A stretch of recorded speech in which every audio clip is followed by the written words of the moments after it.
8월 4일 교회 소식입니다. 오늘 예배에 참석하신 모든 분들을 주님의 이름으로 환영하고 축복합니다. 우리 밝은 교회는 성경적인 교회인 신약교회 회복을 위해 영혼을 구원하여 제자 삼는 삶을 교회의 존재 목적으로 품고 있습니다. 오늘 예배를 통해서 구주이신 예수님을 만나시고 하늘의 복 많이 받으세요. 2024년 사역 표어입니다. 다 같이 읽겠습니다. 시작! 우리의 섬김이 하나님께 영광, 우리에게 기쁨이 되게 하소서. 청소년 여름 수양일가 있습니다. 시간은 8월 8일 목요일에서 9일 금요일이고 장소는 안면도 해설마루 펜션입니다. 주제는 나의 하나님을 회복하는 청소년이고 담당은 박성우 집사님입니다.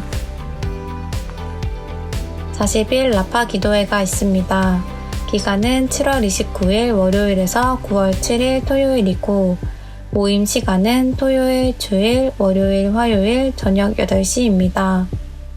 주제는 치유가 필요한 모든 이들을 위한 기도 섬김이고 장소는 예배실과 줌 온라인입니다. 담당은 운영위원회입니다. 관계전도자의 삶 훈련 교재를 목장별로 가져가세요. 수요 예배 시에 사용하는 훈련 교재입니다. 목장 모임 때 목자 목녀님께서 함께 읽고 나눠주시기 바랍니다. 주님께서는 우리가 관계전도자가 되게 소원하십니다. 종교인 수양회가 있습니다. 주제는 당신은 나의 기쁨입니다. 시간은 8월 14일 수요일에서 15일 목요일이고 14일은 전교인 친교의 밤, 15일은 조별 야유회가 진행됩니다. 대상은 전교인이고 담당은 최병기 목자님입니다. 장로 선출을 위한 투표 공고, 시간은 8월 4일 주일이고 주제는 10월 임시공동의회 장로 선출을 위한 투표 광고할 건입니다. 담당은 황혁규 장로님입니다. 예배 회복이 신앙의 회복입니다.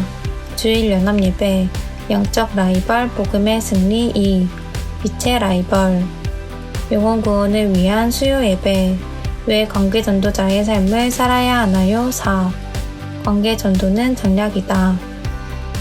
설교 동영상을 보며 말씀의 삶을 살려고 노력합니다.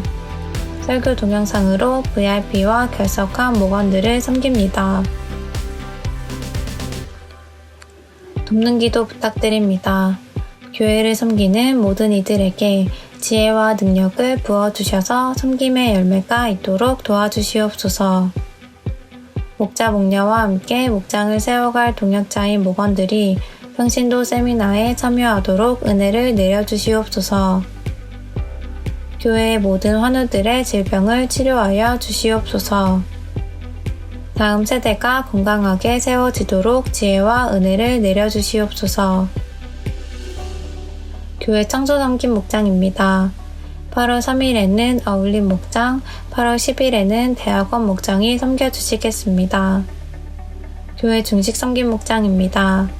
8월 4일에는 작은교회 목장, 8월 11일에는 대학원 목장이 섬겨주시겠습니다.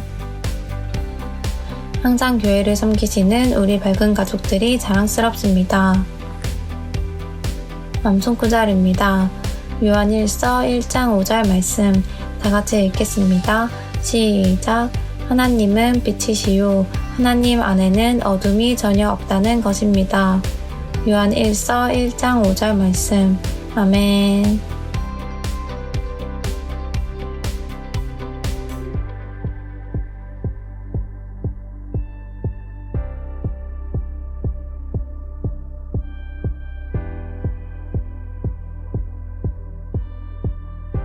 이번 한 주간도 주님 안에서 승리하세요.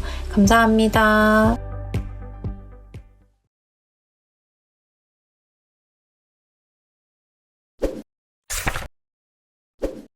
우리가 지난주부터 라파 기도를 시작했습니다. 라파 기도에 어제까지 이제 돕는 기도를 부탁하신 분이 33명 이제 라파 기도에 이제 올라와서 우리가 매일 내 이름을 불러가고 그 내용들을 읽어가면서 하나님께 올려드리고 하나님이 치료해 주실 것을 믿고 우리가 간절히 기도하고 있습니다. 뿐만 아니라 지난주에는 세ገብ절 기도회가 또 있었습니다. 1년에 우리가 2번, 상반기, 하반기 2번 이렇게 하는데 특별히 이번에는 자녀들이 많이 참여해서 함께 축복할 수 있는 놀라운 시간들이 있었습니다. 여러분들이 아침 저녁으로 이렇게 기도하는 일이 쉽지 않은데 많은 우리 성도들이 함께 참여해 주셔서 너무너무 감사합니다. 어제도 밤에 라파 기도를 또 하는데 많은 분들이 또 참여하셔가지고 하나님 앞에 치료와 회복이 일어나기를 소원하는 기도를 우리가 올려드렸습니다. 9월 7일까지 우리가 우리 마음을 다하고 뜻을 다해서 하나님께서 치료해 주시기를 또 병석에 누워있는 분들 일어나게 해주시기를 아직 의식이 없는 분들은 깨어나게 해주시기를 하나님께서 살려주시기를 우리가 기도합니다. 우리가 마음을 다해서 여러분들 같이 참여해 주시고 놀라운 은혜가 우리에게 경험되어지는 그 간증이 넘치는 우리 교회 되기를 기대합니다. 제가 책을 한 권 소개해 드리려고 합니다. 데이빗 A. 시민즈라고 하는 박사님이신데 우리나라에는 상처 입은 감정 치유해가지고 상한 감정의 치유라는 책으로 아주 유명하신 분이고 이 탓이라는 책을 이제 써서 많은 분들이 책을 읽었어요. 근데 이 책의 내용은 책임 전가가 우리에게 굉장히 많다라는 왜 그런가에 대해서 얘기를 썼고 그리고 그 책임 전가를 할 때 우리에게 일어나는 일이 뭔가 그리고 그것을 하지 않고 우리가 살아갈 수 있는 방법은 무엇인가에 대해서 우리 시멘즈 박사님이 쓴 책인데 우리가 살다 보면 탓을 하지 않고 살 수 있는 방법은 없는 것 같아요. 다 탓이 있는 것 같아요. 특별히 가까운 사람에겐 탓이 많이 생겨요. 가까울수록 탓이 많이 생깁니다. 그래서 그 탓으로 인해서 또 생겨나는 불화, 갈등이 우리에게 굉장히 많은 것 같습니다. 그런데 성경을 우리가 배우고 하나님 앞에 나아가면 나갈수록 하나님 우리에게 말씀하시 탓하지 말라는 거예요. 탓을 하면 우리에게 은혜가 없습니다. 다른 사람을 탓할 때 우리에게 없어지는 것이 은혜고요. 다른 사람을 탓할 때 없어지는 것 회복입니다. 근데 탓하지 않고 내가 인정하고 하나님 앞에 내가 죄인인 것을 자백하면 하나님은 우리에게 주시는 것이 은혜이고 회복입니다. 그래서 탓하지 않고 산다는 것이 쉽지 않습니다. 그러니까 어쩌다 보면 탓이 나오거든요. 이게 우리가 어릴 때부터 훈련되어 있는 것이 탓이고 세상은 이 탓하는 일에 아주 훈련되어 있기 때문에 TV만 틀어도 얼마나 많은 탓이 우리에게 공유가 됩니까? 그러나 주님은 우리에게 탓하지 말라고 말씀하시고 나의 변화 당신의 행복을 우리가 실천하기를 소원하십니다. 특별히 여름이 되면 덥다 보니까 탓이 생깁니다. 덥다 보니까 또 힘들고 어렵다 보면 탓이 생깁니다. 저희 집이 지금 엘리베이터 교체 때문에 날마다 이렇게 올라갔다 내려왔다 하는 일을 반복해야 되고 또 들어갔는데 내려갈 일이 생기면 이게 또 원망거리가 되고 탓이 됩니다. 한 번은 제가 주차를 했는데 차를 빼달라는 거예요. 이사해야 된다고. 새벽 예배 끝나고 이제 올라왔는데 내려와야 되는 거야. 그래가지고 이게 내 마음에서 불편함이 팍 올라오는데 이게 쉽지 않더라고. 어떻게 해요? 이사를 해야 되니까. 우리도 얼마 전에 이사를 했으니까. 또 내려가서 차를 빼고 잘 이사하시라고 얘기하고 또 올라와야 되지. 그리고 또 내려가야 되고 이걸 하루에 몇 번씩 하니까 이게 마음속에서 왜 하필이면 그러면서 탓이 나오더라고. 여러분 우리가 탓을 찾으려면 하는 게 없어요. 근데 이 탓을 하지 않게 되면 하나님 우리에게 은혜도 주시고 회복도 주십니다. 여러분 이 시간 여러분들 안에 있는 탓을 주님께서 가져가시기를 그리고 많은 사람들을 축복하는 우리 모든 성도들이 되시기를 주님의 이름으로 축복합니다. 요한복음 8장 44절을 보면 우리가 왜 탓을 하는가 그 이유를 잘 기록하고 있는 것 같아요. 같이 읽겠습니다. 너희는 너희 아비인 악마에게서 났으며 또 그 아비의 욕망대로 하려고 한다. 그는 처음부터 살인자였다. 또 그는 진리편에 있지 않다. 왜 우리가 탓하며 살 수밖에 없냐면 우리의 욕망대로 내 중심으로 내 고집대로 내 생각대로 하려다 보면 탓이 생깁니다. 내가 뭔가를 하려고 하는데 당신이 장애물이고 방해거리가 됩니다. 그러면 탓이 나오죠. 탓이. 그리고 뭐라고 말하냐면 살인자다 이렇게 말합니다. 요한 1서에 보면 살인을 뭐라고 말하냐면 미움이다 이렇게 말합니다. 미워하는 것은 살인이다. 그래서 가인과 아벨의 얘기를 하거든요. 가인이 왜 아벨을 죽였느냐? 미워했기 때문에 살인할 수밖에 없었다. 그런데 그것이 시작은 탓이거든요. 탓으로 시작합니다. 자그마한 것이 파장이 생겨서 결국엔 살인하게 되는. 왜 우리가 탓하게 되냐면 진리편에 있지 않기 때문에. 우리가 자리 이동을 해야 되는데 우리가 벌써 진리편에 있는데 그럼에도 불구하고 이전에 내가 살았던 그 습관과 그 삶의 패턴을 버리지 않는 거예요. 그러니까 탓을 하면서 진리편에 있지 않는 거예요. 왜 우리가 탓할 수밖에 없는가? 이 세 가지 요소가 우리에게 있기 때문에 욕망대로 하려고 하는 것, 내 뜻대로 내 기분대로 내 계획대로 내 마음대로 하려고 하는 것, 그리고 내 마음에 누군가를 미워하며 탓하게 되었습니다. 진리편에 서 있지 않으면 탓하게 되어 있습니다. 그것은 그 속에 진리가 없기 때문이다. 그가 거짓말을 할 때는 본성에서 그렇게 하는 것이다. 그는 거짓말쟁이이며 거짓의 아비이기 때문입니다. 그래서 탓은요 거짓말입니다.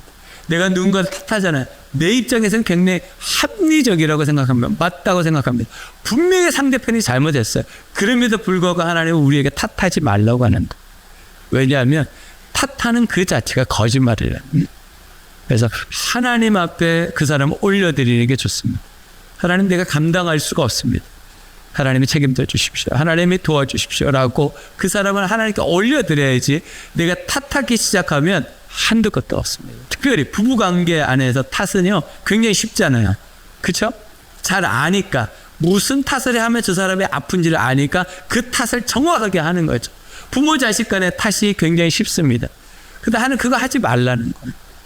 왜냐하면 그거 하면 우리 안에 서로를 축복하는 게 없어져요. 그러니까 탓하지 말라는 거예요. 우리 목장 안에서 탓하면 안 됩니다. 교회 공동체 안에서 탓하면 안 됩니다. 일터 안에서 서로 탓하면 안 됩니다. 그러니까 탓하는 순간 하나님의 은혜와 하나님의 회복은 없어지는 거예요. 그러니까 우리 삶 속에 하나님이 주시는 놀라운 은혜를 여러분 누리시기를 주님의 이름으로 축복합니다. 거짓말에 속지 마셔야 됩니다. 여러분 사기당하시면 안 됩니다. 탓하면 속은 시원할지 몰라도요 은혜는 없습니다. 회복은 없습니다. 오늘 주제입니다. 빛된 삶은 하나님과의 동행이다. 빛된 삶은 하나님과 동행이다. 시작. 빛된 삶은 하나님과의 동행이다. 하나님과 동행하는 삶을 오늘 요한 사도가 기록하고 있는데 그 삶을 빛된 삶이라 이렇게 말해요. 왜냐하면 하나님의 이름을 요한이 뭐라고 소개하냐면 빛이다 이렇게 소개해요. 하나님은 빛이시다 이렇게 말해요. 그러니까 우리가 빛된 삶을 산다는 것은요 하나님과 동행한다는 삶이에요. 그래서 하나님과 동행하려면 필수적으로 우리가 해야 할 것이 있는데 그것이 하나님 나는 죄인입니다 라고 인정하는 삶, 자백하는 삶을 꼭 살아야 된다. 우리가 잘못하는 일이 뭐 얼마나 많겠습니까? 그럼에도 불구하고 하나님 앞에 서면 그분이 빛이시기 때문에 내 안에 묻어있는 죄가 드러날 수밖에 없어요. 예전에 제가 빛과 어둠에 대해서 예화 들은 것 중에 가장 기억나는 게 그거예요. 어떤 사람이 밤에 길을 가다가 웅덩이에 넘어진 거예요. 웅덩이에. 여러분 웅덩이에 넘어져 보신 적이 있습니까?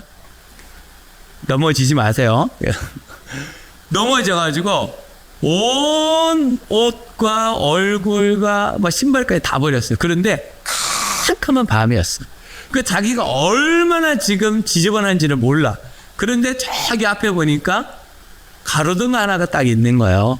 그래서 집을 가려면 그 가로등 방향으로 가야 되는데 가로등 방향으로 가면 갈수록 뭐가 보일까요? 자기의 지저분한 모습이 계속 환히 보이는데 가로등 앞에 딱 가니까 자기의 모습이 너무너무 지비다는 걸 알게 됐어요.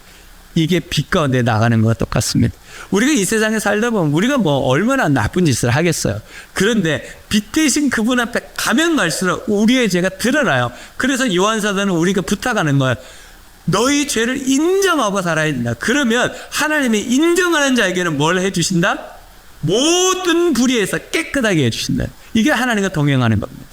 그래서 우리가 이 땅에 사는 동안 하지 말자라고 하는 것이 뭐죠? 처세로 살지 말자. 그죠? 믿음으로 사는 사람의 라이벌이 뭐냐면 처세입니다. 우리는 처세로 살도록 교육을 받아요. 근데 그걸 하지 말잖아요. 성경은 우리가 그걸 하지 말고 말씀대로 살아보자는 거죠. 우리가 어둠에 있으면 굉장히 편합니다. 왜냐하면 안 보여요. 어둠에 있으면 내가 가지고 있는 색깔, 내가 가지고 있는 모양, 내 삶, 이게 다 가려져요. 안 보여요. 사람들이 몰라요. 그러니까 우리가 어둠 속에 있으려고 그래요. 그러나 주님은 그렇게 하지 말라는 거예요. 내가 빛이니까 내 앞에 넣으면 너희들도 빛이 된다는 거예요. 그래서 여러분, 어둠에 살고 있는 사람은요, 자리 이동을 하셔야 돼요. 자리 이동을 하셔서 빛 가운데 삶을 사셔야 돼요. 그래야지 하나님과 동행하는 복을 누립니다. 하나님하고 동행하면요, 여러분, 억만장자하고 동행하면요, 그 부스러기를 우리가 도움을 받잖아요. 하나님하고 동행하면 어떤 복을 받을까요? 하늘의 복을 받습니다. 그러니까 하나님하고 동행하는 것은 이제 무조건 우리에게 유익합니다. 그러니까 그 하나님과 동행하려면 우리가 해야 할 일은 뭐예요? 내가 죄인인 것을 자백하는 거예요. 그 하나님의 자백하는 자에게 야단치지 않으시고 우리를 더 깨끗하게 하시고 우리에게 하늘의 복을 내려주신다. 여러분 믿으시고 여러분 삶 속에 하나님과 동행하는 삶을 사시기를 주님의 이름으로 축복합니다. 그럼 어떻게 하나님과 동행하는 삶을 살 수 있을까요? 두 가지라고 생각합니다. 첫 번째는 자리 이동을 결정합니다. 자리 이동을 결정합니다. 시작. 자리 이동을 결정합니다. 5절입니다. 우리가 그리스도에게서 들어서 여러분에게 전한 소식은 이것이 곧 하나님은 빛이시요 하나님 안에는 어둠이 전혀 없다는 것입니다. 하나님은 빛이신데 그 빛 가운데 어둠이 좀 있을 수 있잖아요. 그늘이 있을 수 있잖아요. 그림자가 있어요. 하나님은 그것조차도 없다는 거. 그 완전한 빛이세요. 완전한 화남이세요. 완전한 광명이세요. 그래서 그분 앞에 가면 내 어두운 눈이 밝아져요. 내 어두운 마음이 밝아져요. 내 삶 속에 어둠이 사라져요. 우울함이 없어질 수밖에 없어요. 왜냐하면 그분이 빛이시기 때문에. 그러니까 우리가 하나님 앞에 나아간다는 것은 뭐냐면 자리 이동이에요. 내가 살아보려고 하는 것, 그거 내려놓고 자리 이동하는 것. 그거 뭐예요? 하나님의 뜻대로 살아보려고 하는 것. 그 자리 이동을 우리가 결정하고 한 것이 뭐냐면 예수님을 나의 구주 주인으로 영접하고 믿기 시작한 거죠. 그런데 우리에게 여러 가지 상황들이 벌어져요. 그러면 내가 자리 이동을 해놓고도 어떻게 돼요? 발 하나를 자꾸 주로 옮겨놔. 자리 이동을 했음에도 불구하고 자리를 이동했는데 자꾸 다리 하나를 그쪽으로 옮겨놔. 그래서 양다리 걸치기를 나도 모르게 하고 있는 거죠. 그러니까 하나님이 그 다리 하나마저도 자리 이동을 하는 거예요. 그럴 때 하나님이 여러분들과 동행하시고 여러분들을 책임지신다. 여러분 자리 이동을 꼭 하셔야 됩니다. 내가 고집 부리고 내 생각대로 이랬으니까 나는 이럴 거야. 이게 신앙생활이 가장 위험합니다. 그게 아니고 이랬으니까 말씀대로 살아야지. 이렇지만 말씀대로 살아야지. 이게 우리에게 있어야 됩니다. 여러분 삶 속에 자리 이동의 놀라운 복을 누리시기를 주님의 이름으로 축복합니다. 마태복음 5장 16절입니다. 이와 같이 너희 빛을 사람에게 비추어서 그들이 너희의 착한 행실을 보고 하늘에 계신 너희 아버지께 영광을 돌리게 하여라. 그러니까 빛은 뭐예요? 착한 행실이에요. 착한 행실. 착한 행실을 우리가 이제 쉽게 말하면 윤리 도덕의 삶을 살아야 됩니다. 여러분 예수를 믿는 사람이 윤리 도덕, 최고의 윤리 도덕을 가진 사람이기 때문에 잘 살아야 됩니다. 그래서 우리가 거짓말을 하지 않으려고 노력해야 돼. 안 할 수는 없는 것 같아요. 저도 가끔씩 거짓말을 하게 돼요. 너무 예쁘다. 그렇게 하게 되더라고요. 그래서 예쁘다 이렇게 하게 돼요. 그래서 저희 집사람 사진을 이렇게 찍어가지고 잠자는 모습을 찍어가지고 제가 며칠 전에도 인어공주 같은 애 그래서 제가 보내기도 하고 그랬어요. 실상은 그게 아닌데 거짓말을 하게 돼요. 근데 어떻게 해요? 줄여가는 거예요. 그거를 줄여가셔야 돼요. 실상을 얘기하지 말아야 돼요. 줄여가는 거예요. 이게 쉽지 않아요. 거짓말을 하지 않고 산다? 쉽지 않아요. 운전하시는 분들은 속도를 지키는 거 이거 쉽지 않아요. 신호를 지키는 거 쉽지 않아요. 그리고 좌측으로 갈 땐 좌측 깜빡이를 켜고 우측으로 갈 때 우측 깜빡이를 켜야 되는데 깜빡이를 켜지 않고 들어오는 차들이 의외로 많다. 그래서 그 사람들을 향해서 내가 이거 하지 말자. 이거 하지 말자. 왜냐하면 우리가 착한 행실을 가진 빛에 속한 사람들이기 때문에 착한 행실을 해요. 근데 이 착한 행실하는 게 얼마나 힘들어요. 참 쉽지 않은 거죠. 그럼에도 불구하고 그 착한 행실을 해야 되는 이유가 뭐냐면 뒤에 이렇게 말해요. 하나님께 영광이 되기 때문에. 하나님께 영광이 되기 때문에 우리가 착한 행실을 해야 되는 거예요. 쉽지 않아요. 하지만 노력하는 거예요. 노력하는 거. 하나씩 줄여가보는 거죠. 하나씩. 퍼센티지적으로도 1%씩 줄여가보는 거. 아니면 반대쪽으로 1%씩 늘려가보는 거.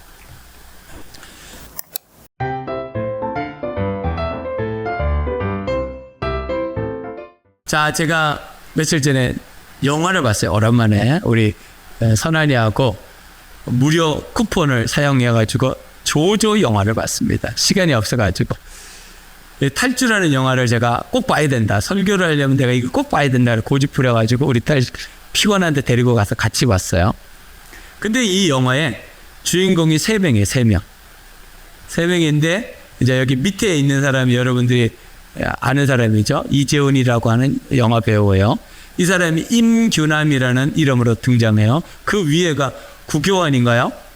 이 사람이 리현상이라는 간부, 북한 간부로 이제 등장하고 여기 나오진 않지만 김동혁이라고 하는 북한군이 또 하나 나와요.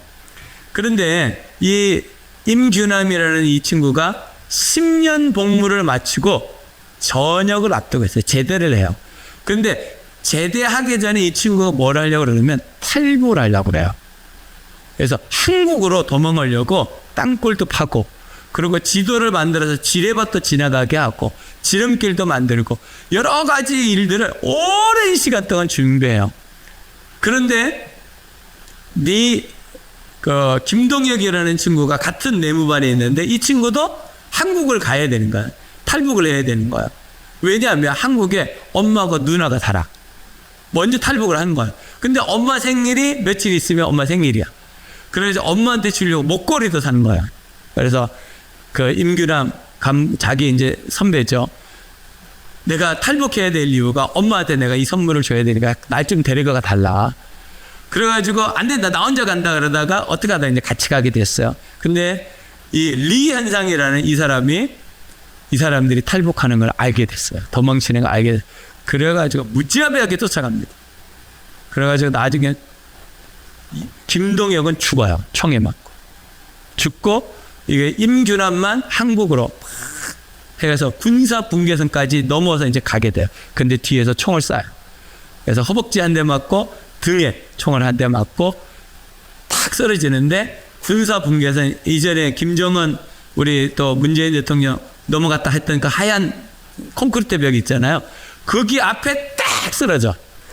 그리고 손이 거기 달랑말랑 감동적으로 음악도 깔아주고 이렇게 만들어요. 이야, 제가 그걸 보면서 내가 이 영화를 봐야 될 이유가 이 장면에 있었던. 여러분, 북한에서 남한으로 자리 이동을 하기 위해서 엄청난 시간 동안 준비합니다. 그리고 목숨을 걸어버립니다. 자리 이동을 위해서. 자, 제가 그것을 보면서 우리가 이전에 예수님을 몰랐던 그 시간 속에 있었던 그 삶, 예수님을 알고 난 다음에 얼마나 우리가 노력해서 자리 이동을 했습니까? 그렇다면 우리가 그 자리 이동을 이제는 멈추지 말고 하나님께 좀 더 가까이 가는 자리 이동을 이제 해야 되지 않겠어요? 이왕 내가 주님께로 왔다면, 이제는 내가 세상 가운데 살았던 사람이라면, 어둠 가운데 살았던 사람이라면, 지금은 빛 가운데 있고 지금은 내가 예수 그리스도에게로 왔다면 이제는 주님께로 조금 더 가까운 자리로 나아갈 수 있도록 우리가 자리 이동을 계속 시도해야 된다. 여러분들은 어떻게 살고 계십니까? 자리 이동을 하고 계십니까? 아니면 양다리 다 걸치고 편한 대로 살고 계십니까? 주님은 우리에게 빛된 삶을 살라고 원하시고 우리에게 하나님과 동행하는 삶을 살기를 원하십니다. 여러분 자리 이동 꼭 하셔야 됩니다. 그대로 가시면 안 됩니다. 하나님은 오늘 우리에게 자리 이동을 명령하시고 요구하시고 부탁하고 계십니다. 데살로니가전서 5장 5절입니다. 여러분은 모두 빛의 자녀요 낮의 자녀입니다. 우리는 밤이나 어둠에 속한 사람이 아닙니다. 우리가 누구냐면 빛의 자녀고 낮의 자녀예요. 우리 정체성이에요. 그러니까 우리는 조금 더 어둠을 향해서 가면 안 돼요. 우리 자리 이동을 했다면 이제는 하나님께, 그 빛 대신 하나님께 조금 더 가까이 가기 위해서 오늘 자리가 아닌 하나님께로의 자리로 다시 이동하는 삶을 살아가야 돼요. 그게 크리스찬의 삶입니다. 주님은 오늘 우리에게 그것을 요구하고 계시는 거예요. 그래서 우리가 내 삶 속에서 언어를 아름답게 쓰면 좋겠어요. 그게 저는 자리 이동에 굉장히 중요하다고 생각합니다. 이전에 썼던 그 언어, 죽이는 언어 말고 살리고 세우는 그 언어로 자리 이동을 하시면 좋겠어요. 여러분의 마음을 이 세상 가운데 부러움이나 화려함을 보면서 나는 왜 저렇게 못 살아? 그런 안타까움으로 살지 말고 천국을 바라보면서 주님이 나를 사랑하시는 그 주님을 바라보고 내 마음을 들이며 살았으면 좋겠어요. 관계를 될 수 있으면 영혼 구원을 위해서 제자 영육을 위해서 관계를 맺고 살아가시면 좋겠어요. 저는 그 세 가지의 자리 이동을 우리가 훈련하면 하나님께서 우리가 복 주시자고 믿습니다. 그래서 여러분 내가 빛이고 내가 낮에 속한 사람이라는 것을 믿으시고 자리 이동을 꼭 실천해 가시기를 주님의 이름으로 축복합니다. 요한복음 3장 20절입니다. 악한 일을 저지르는 사람은 누구나 빛을 미워하며 빛으로 나오지 않는다. 그것은 자기 행위가 드러날까와 두려워하기 때문입니다. 여러분 아무나 빛 가운데 나올 수 없습니다. 빛 가운데 나오고 싶어도 못 나오는 사람들이 있다는 거. 왜요? 자기가 어둠에 있기 때문에. 드러나는 걸 두려워한다는 거, 드러나는 것을. 그러니까 어떻게 해요? 공동체 안에 자기가 자기의 모습을 드러내지 않아요. 그러니까 어떻게 하면 개인적으로 자꾸 살려고 그래요. 그거는 하나님 앞에서 온전하지 않습니다. 하나님은 우리를 어떻게 부르셨냐면 공동체로 부르셨어요. 그러니까 우리가 공동체 안에서 내 삶을 드러내는 삶, 그 삶을 살 때 하나님은 우리에게 동행해 주신다는 거예요. 그러니까 여러분 삶에 어둠을 이기시고 빛으로 나오시기를 주님의 이름으로 축복합니다. 그러려면 자리 이동 꼭 하셔야 됩니다. 두 번째, 유종의 미를 선택합니다. 유종의 미를 선택합니다. 9절입니다. 우리가 우리 죄를 자백하면 하나님은 신실하시고 의로우신 분이셔서 우리 죄를 용서하시고 모든 불의에서 우리를 깨끗하게 해 주실 것입니다. 우리가 하나님 앞에 나오면 하나님께서 우리에게 복 주시기를 원하시는 분이잖아요. 복 주시기를 기뻐하시는 분이에요. 그러면 우리가 해야 할 일이 뭐냐면 하나님 내가 가지고 있는 어둠, 힘들고 연약한 부분들을 하나님께 자백하는 일을 꼭 해야 됩니다. 그렇게 할 때 우리에게 결과물이 뭐냐면 유종의 미가 거두어진다. 우리가 인생을 살아가다 보면 끝이라는 것을 항상 만나요. 개인적으로도 만나고 아니면 뭐 누군가의 만남 가운데도 있고 또 일터 가운데도 있고 끝은 항상 있습니다. 근데 그 끝을 어떻게 해야 되냐면 아름답게 마무리를 해야 됩니다. 아름답게. 그래서 유종의 미를 꼭 거둬야 됩니다. 지금 올림픽 기간 중이잖아요. 그래서 아나운서들이 많이 유종의 미라는 단어를 많이 쓰더라고요. 그래서 야, 이게 유종의 미를 거둔다는 것이 4년 동안 고생했잖아요. 4년 동안 준비했잖아요. 근데 단 15일 동안 경기해가지고 메달을 따고 메달을 못 따고 하잖아요. 그러니까 아나운서들이 유종의 미를 거두면 좋겠습니다. 조금만 유종의 미를 거둬 이렇게 얘기하더라고요. 여러분 우리가 하나님 앞에 서는 그날이 있어요. 그러면 그 날이 언제인지 우리는 몰라요. 그러니까 어떻게 살아야 되냐면 매일매일 유종의 미를 거둬야 돼요. 매일매일 내가 주님 앞에서 유종의 미를 거둬야 돼요. 그래서 유종의 미를 거두기 위해서 내 삶을 돌아보니까 뭐가 필요하냐면 인내가 필요하더라고요. 유종의 미는요, 인내가 없으면요 거둘 수가 없더라고요. 유종의 미는요 감사로 거두는 거예요. 감사. 그래서 하루의 삶을 마무리할 때 감사하는 삶을 여러분 사시면 여러분에게 유익합니다. 그래서 지금 교회 가운데서 같이 감사 나눔을 하고 같이 기도 제목을 나누게 했던 것을 이제는 8월달 한 달 동안 연습하고 9월 달부터는 다 목장으로 보낼 거야. 그 목자 목녀님들한테 다 올려주고 목자 목녀님들이 목원들하고 나누는 거예요. 그래서 목장에서 감사 나눔을 하시고 목장에서 기도 나눔 하시고 목장에서 교회 소식을 전하시고 목자 목녀님들 다 섬겨요. 지금까지 잘해오셨는데 그래서 어떻게든지 밴드도 줄이고 카톡도 줄이고 내가 노력하려고 그래요. 그래서 여러분들 목장 안에서 1.1 감사 열심히 하시면 좋을 것 같아요. 유종의 미 하루하루의 삶의 유종의 미를 거둬야 돼요. 그래서 하나님 앞에 섰을 때 우리가 충성하는 자로 인정받았으면 좋겠어요. 유종지미 한자로 보면 유종지미지만 이걸 그냥 한글로 바꾸면 유정의미 이렇게 되는 거죠. 우리가 끝이 있어요. 그 끝이 있는데 그 끝을 어떻게 마무리해요? 아름답게 마무리해요. 그래서 우리가 이 그림을 보게 되죠. 휴게소 같은 데 가면 이 글이 붙어 있더라고요. 아름다운 사람은 범은 자리도 아름답습니다. 왜 그럴까요? 휴게소 지나가는 자리니까 휴지 막 버리고 아무렇게나 막 해놓고 가니까 안 되겠다 싶어서 이걸 붙여놓은 것 같아요. 여러분, 여러분의 인생을 마감할 때, 여러분들이 어느 곳에서 떠날 때 여러분의 떠난 자리가, 머문 자리가 아름다워야 되지 않겠습니까? 여러분, 하루를 끝내고 새로운 하루를 맞이할 때 하루의 끝을 아름답게 끝냈으면 좋겠어요. 그러기 위해서 여러분, 우리가 해야 될 일은 충성입니다. 자, 디모데후서 4장 7절로 8절입니다. 나는 선한 싸움을 다 싸우고 달려갈 길을 마치고 믿음을 지켰다. 그러니까 우리가 지금 살아가는 신앙의 삶 가운데 하나님과 동행하는 삶을 선한 싸움이라고 그러거든요. 믿음을 지키는 걸 말하거든요. 근데 그것을 지키면 우리에게 하나님은 무엇을 주실까?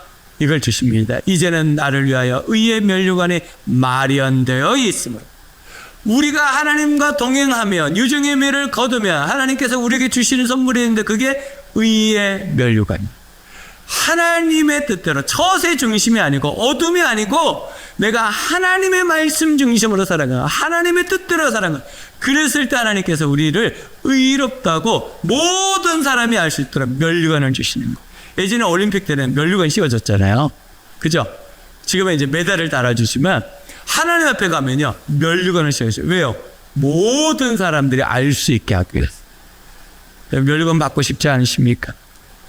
의로운 재판장이신 주님께서 그날에 그것을 나에게 주실 것이며 나에게만이 아니라 주님께서 나타나시기를 사모하는 모든 사람에게도 주실 것이다. 그러니까 우리가 유종의 미를 거두려고 하는 사람, 그 사람을 하나님을 사모하는 사람이다 이렇게 표현해요. 그래서 여러분 삶 속에 말씀대로 살아가는 그런 유종의 미를 꼭 거두시기를 주님의 여러분을 축복합니다. 그랬을 때 하나님은 우리를 어떻게 칭찬하시냐면 이렇게 칭찬하십니다. 마태복음 25장 23절 그의 주인이 그에게 말하였다. 잘했다. 착하고 신실한 종아 내가 적은 일에 신쓰라 했으니 이제 내가 많은 일을 내게 맡기겠다. 와서 주인과 함께 기쁨을 누려라. 이 착하고 신실한을 다른 성경에 보면 충성된 종 이렇게 말해요. 그러니까 신실과 충성은 같은 단어거든요. 그러니까 하나님 앞에서 우리가 유종의 미를 거두려는 것을 하나님은 뭐라고 표현하시냐면 충성이라고 표현해요. 그래서 여러분 삶 속에 하루하루의 삶은 유종의 미를 거두잖아요. 그러면 주님 앞에 섰을 때 이렇게 표현해 주신다. 착하고 신실한 종아, 착하고 충성된 종아 이렇게 칭찬해 주신다. 저는 우리 모든 성도들이 주님 앞에 도착했을 때 이 칭찬이 있기를 주님의 이름으로 축복합니다. 사도행전 26장 18절입니다. 이것은 그들의 눈을 열어 주어서 그들이 어둠에서 빛으로 돌아서고 사단의 세력에서 하나님께로 돌아서게 하며 그들이 죄사함을 받아서 나에 대한 믿음으로 거룩하게 된 사람들 가운데 들게 하려는 것이다 하고 말씀하셨다. 그러니까 우리가 자리 이동을 한 사람들이에요. 그죠? 우리는 어둠에서 빛으로 돌아선 사람이에요. 이걸 교회라는 단어가 표현하고 있어요. 우리가 사탄의 세력에서 하나님께로 돌아선 사람들이에요. 그러니까 여러분 다시 돌아서지 마십시오. 자리 이동을 한 거잖아요. 얼마나 힘들고 어렵게 자리 이동했습니까? 얼마나 많은 사람들이 여러분을 섬겼습니까? 그러니까 힘들고 어려운 상황과 여건이 벌어져도 자리 이동을 북한 쪽으로 하시면 안 돼요. 그죠? 월북하시면 안 됩니다. 탈북을 하셔야지. 월북을 하셔야 자리 이동을 잘 하셔야 돼요. 그리고 내가 주님 앞에서 유종의 미를 날마다 거두며 살겠다. 내일이 있겠지. 그거는 우리 입장이고요. 하나님의 입장은 다를 수 있어요. 그러니까 우리가 하나님 앞에서 살아갈 때는 날마다 내가 유종의 미를 거두면서 사는 것. 그것이 주님이 원하시는 삶이다. 그것이 하나님과 동행하는 삶이다. 여러분 꼭 믿으시고 그렇게 살아가기를 주님의 이름으로 축복합니다. 그러면 우리가 하나님과 동행하는 삶을 살려면 세 가지의 삶을 우리가 한 주간 동안 실천해야 되는 첫 번째, 기도의 자리를 지킵니다. 지금 40일 라파 기도를 하잖아요. 그러니까 여러분 일주일에 한 번 여러분 같이 해서 우리 성도들, VIP들, 가족들을 위해서 기도하는 것. 그 자리를 여러분 빼앗기지 마세요. 놓치지 마세요. 꼭 그 자리를 지키시고 함께 기도했으면 좋겠어요. 될 수 있으면 상황과 여건이 좀 다르지만 현장에 오실 수 있으면 최선을 다해서 오셔서 하시면 더 좋을 것 같습니다. 두 번째는 회개의 삶을 지속합니다. 회개의 삶. 우리는 어쩔 수 없이 실수하고 연약함이 있어요. 그러니까 회개하지 않으면 하나님이 우리를 불의한 가운데서 깨끗하게 해주지 않았어요. 그러니까 자꾸 빛에서 멀어지는 삶이 아니라 빛 가운데로 나아가는 삶을 회개하는 삶이에요. 저는 여러분들이 회개하는 삶을 꼭 살아서 하늘의 놀라운 복을 누리시기를 주님의 이름으로 축복합니다. 마지막으로 셋째는 충성을 다시 도전합니다. 충성을 다시 도전합니다. 시작. 충성을 다시 도전합니다. 날마다 유종의 미를 거두는 것. 날마다. 오늘이 나에게 주신 마지막 날이다. 그 마음을 가지고 사는 것. 제가 예전에 말씀드렸잖아요. 우리 권사님들 신방을 왔는데 어떤 권사님이 그렇게 얘기하시고, 목사님 저는 밤에 잠을 잘 때 내일 내가 깨어날지 아닐지 자신이 없어요. 그러고 주무신다는 거예요. 그러니까 그 인생이 어떤 삶을 살겠어요? 날마다 유종의 미를 거두고 사는 거예요. 내일 일은 난 몰라요. 그러니까 우리가 오늘 유종의 미를 거두고 살아야 돼요. 아름다움으로 마무리하는 삶을 살아야 돼요. 여러분들에게 시간이 많다? 그렇지 않은 것 같아요. 벌써 8월이에요. 얼마나 빠른지 몰라요. 조금 있으면 어슬어슬 추운 겨울이 올 겁니다. 겨울을 생각하면서 여러분 이기시고 시간이 너무 빨리 지나갑니다. 여러분 하루의 삶에 유종의 미를 거두시고 꼭 자리 이동하셔서 내가 머물러 있는 그 자리가 아니라 하나님께로 더 가까이 나아가는 자리 이동이 되시길 주님의 이름으로 축복합니다. 기도하겠습니다.